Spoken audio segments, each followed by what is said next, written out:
नमस्कार, अपना अयोध्या चैनल में मैं आपका बहुत बहुत स्वागत करती हूँ। आज के वीडियो में हम एक बहुत ही अच्छी शिक्षाप्रद कहानी सुनाने जा रहे हैं, जिसको आप सुनेंगे तो आज एक शिक्षा सीखने को मिलेगी। तो कहानी शुरू करते हैं। पूरा वीडियो ज़रूर देखिएगा और वीडियो को लाइक शेयर सब्सक्राइब भी कर दीजिएगा। एक घर में माँ बेटी रहती थी। रात का समय था। दरवाजे पर खटखटाने की आवाज़ आई। माँ और बेटी बहुत गरीब थे, छोटे से घर में रहते थे। बेटी ने दरवाज़ा खोला तो वहाँ पर कोई नहीं था। नीचे देखा तो चिट्ठी पड़ी हुई थी और उस चिट्ठी पर लिखा था, भगवान। बेटी ने चिट्ठी खोलकर पढ़ी तो हाथ कांपने लग गए। जोर से चिल्लाई, माँ इधर आओ।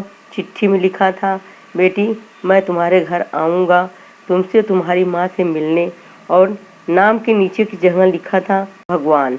माँ ने कहा, यह शायद हमारी गली के किसी लड़के ने तुम्हें छेड़ने के लिए बहुत ही गंदी शरारत की है।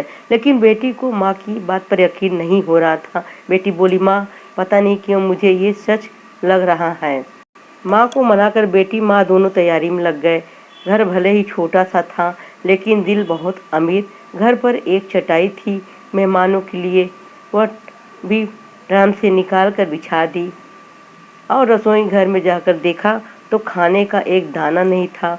बेटी और माँ दोनों गहरी सोच में पड़ गए कि यदि भगवान सच में आ गए तो खाने में कुछ नहीं दे पाएंगे। आगे पीछे का कुछ नहीं सोचा। बचत के 300 रुपये थे पड़े बेटी के पास। पैसे को लेकर छाता और कंबल लेकर किराने की दुकान के लिए निकल पड़ी। बारिश होने वाली थी और ठंड भी बहुत ज़्यादा थी। एक पैकेट दूध और एक मिठाई का बॉक्स, कुल रुपया 200 रुपये की खरीदारी कर वापस लौटने के लिए ऑटो रिक्शा लिया, क्योंकि उन्हें लगा शायद भगवान घर पहुंच गए होंगे।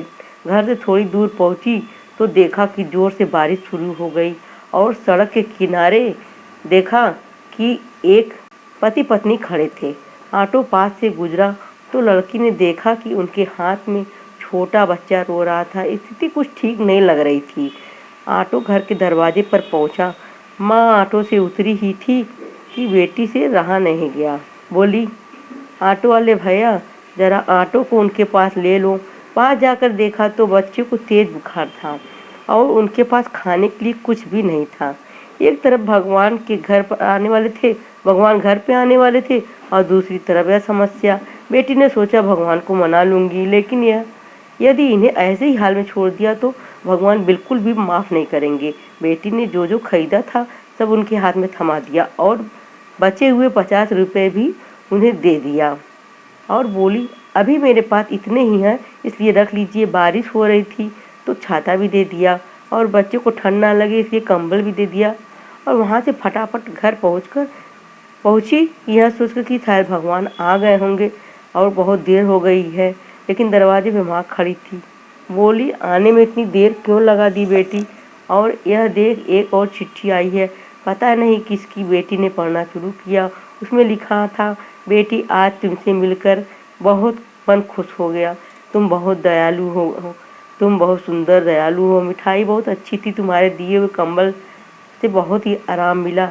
छाता देने के लिए धन्यवाद बेटी, अगले बार मिलते ही लौटा दूंगा।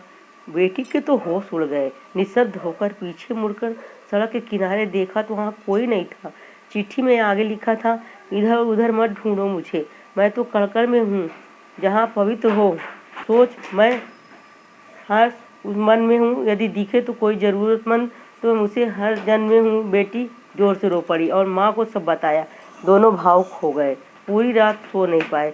दोस्तों, अब आप सभी से एक प्रश्न है, क्या यह बेटी सच में गरीब थी? सोचिए, अपने दिल से इस सवाल का जवाब दीजिएगा, क्योंकि व्यक्ति मरने के बाद अपने साथ पैसे नहीं कर्म लेकर जाता है और ज़रूरी नहीं कि हर पैसे वाला व्यक्ति अच्छे कर्म लेकर जा रहा हो। इसलिए कोशिश करें कि पैसों से अमीर हो या गरीब, अपने कर्मों से अमीर जरूर बने। दोस्तों, इस कहानी को लेकर आपकी क्या राय है नीचे कमेंट बॉक्स में जरूर लिख के बताइएगा।